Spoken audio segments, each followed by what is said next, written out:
महाकुंभ के बाद भी ऐसी कुछ रिपोर्ट सामने आई है। दिल्ली के इंद्रप्रस्थ अपोलो हॉस्पिटल के एक सीनियर कंसल्टेंट ने एएनआई को बताया कि कुंभ से लौट रहे लोगों में मेडिकल प्रॉब्लम्स देखी जा रही हैं। लूज मोशंस और वॉमिटिंग जैसी कई दिक्कतों के साथ लोग हॉस्पिटल आ रहे हैं। उन्हें ऐसा बुखार भी आ रहा है जिसका ओरिजिन नहीं पता। डॉक्टर ने कहा कि कुंभ से लौटे लोगों में सांस से रिलेटेड दिक्कतें भी देखने को मिल रही हैं। अब ये सब सुनकर कुछ लोगों का रिएक्शन होता है कि लेकिन हम भी तो गए थे कुंभ में, हमने भी डुबकी लगाई, हमने पानी पिया, हमें तो कुछ हुआ नहीं, हम तो हेल्दी और फिट हैं। ये वही बात हो गई कि भाई मेरे दादा नाना तो रोज सिगरेट पिया करते थे लेकिन वो तो 100 साल की उम्र तक जिए, इसका मतलब सिगरेट पीना हानिकारक नहीं है। जो फैक्ट्स हैं उन्हें आइसोलेटेड केसेस के आधार पर गलत साबित नहीं किया जा सकता। ये सरकार के लिए बहुत शर्म वाली बात है कि उन्होंने करोड़ों लोगों को यहाँ पर बेवकूफ बनाया, लोगों के साथ झूठ कहा कि ये पानी पीने लायक है, पानी नहाने लायक है। 2014 में बड़े भावुक होकर नरेंद्र मोदी ने कहा था कि गंगा मैया ने मुझे बुलाया है। न मुझे किसी ने भेजा है न मैं यहाँ आया हूँ, मुझे तो माँ गंगा ने बुलाया है।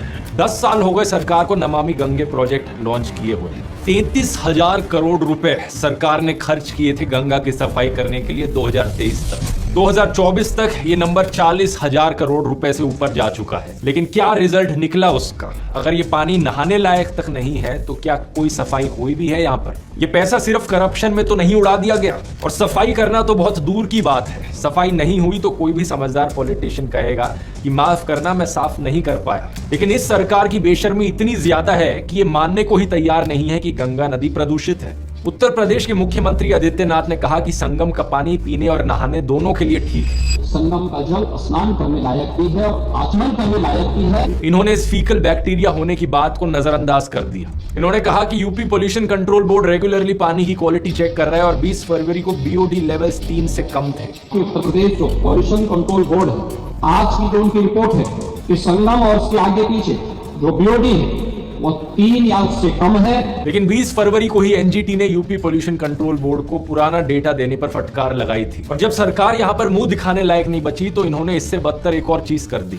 एक प्रेस रिलीज जारी करते हैं ये, जिसमें कहते हैं कि साइंटिस्ट डॉक्टर अजय सोनकर की एक रिपोर्ट आई है और इस रिपोर्ट के अनुसार संगम समेत 5 घाटों के पानी का टेस्ट करके एक रिसर्च की गई है जिसमें सामने आया है कि सारे पानी में कोई बैक्टीरियल ग्रोथ नहीं है। इस रिपोर्ट में कहा गया कि गंगा के पानी की सेल्फ प्यूरिफाइंग प्रॉपर्टीज हैं। गंगा में 1100 प्रकार के बैक्टीरियोफेजेस होते हैं जो नेचुरली पानी को साफ करते रहते हैं। बैक्टीरियोफेजेस असल में नेचुरल वायरसेस होते हैं जो हार्मफुल बैक्टीरिया को खत्म करते हैं। ये बात सच है। 2021 के द हिंदू में छपे इस आर्टिकल को देखिए। इसके हिसाब से एक रिसर्च की गई थी, assessment of water quality and sediment to understand special properties of river Ganga. और इस रिसर्च में गंगा के पानी में 1100 तरह के बैक्टीरियोफेज होने की बात की गई। ये बात भी कुछ हद तक सच है कि गंगा के पानी में सेल्फ क्लीनिंग प्रॉपर्टीज हैं, जैसे कि 2020 की ये रिसर्च बताती है। लेकिन इसी के साथ ये रिसर्च ये भी कहती है कि पोल्यूशन लोड इतना ज्यादा बढ़ चुका है कि अब गंगा की सेल्फ क्लीनिंग प्रॉपर्टीज प्रदूषण के सामने काम नहीं कर पा रही। वो सफिशिएंट नहीं है पोल्यूशन लोड को संभालने के लिए।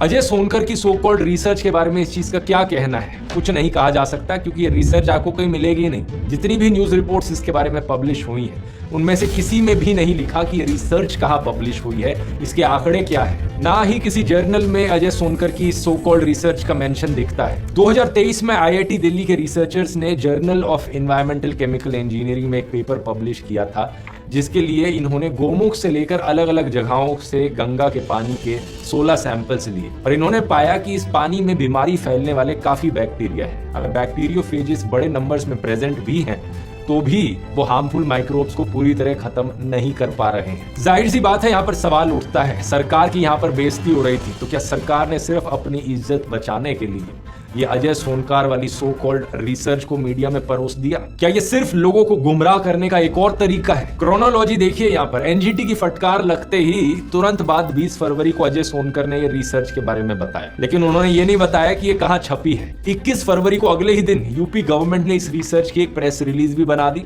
और 22 फरवरी को बीजेपी आईटी सेल के हेड अमित मालविया ने इसे कोट करके ट्वीट भी कर दिया। 2 दिन के अंदर अंदर ये so called research WhatsApp university पर हर जगह फैला दी गई। असलियत में एक साइंटिफिक रिसर्च को पब्लिश होने में 3 से 6 महीने का समय लगता है, क्योंकि उसे पीयर रिव्यू किया जाता है, यानी कि कोई और साइंटिस्ट एक साइंटिस्ट के काम को चेक करता है देखने के लिए कि कहीं कोई गलती तो नहीं हुई। अजीब बात तो यह है कि सरकार खुद की एजेंसीज के दिए हुए डेटा को मना करके किसी साइंटिस्ट की अनजान रिसर्च को मीडिया में परोस रही है। और सवाल तो यहां पर यह भी उठता है कि अगर अपने आप ही बैक्टीरियोफेजिस से गंगा का पानी साफ हो जाता है तो मोदी सरकार ने यहां पर 40,000 करोड़ रुपए नमामि गंगे पर क्यों खर्च किए? सच बात तो यह है कि सरकार पूरी तरीके से अपने काम में असफल रही है और अपनी नाकामी छिपाने के बहाने ढूंढ रही है।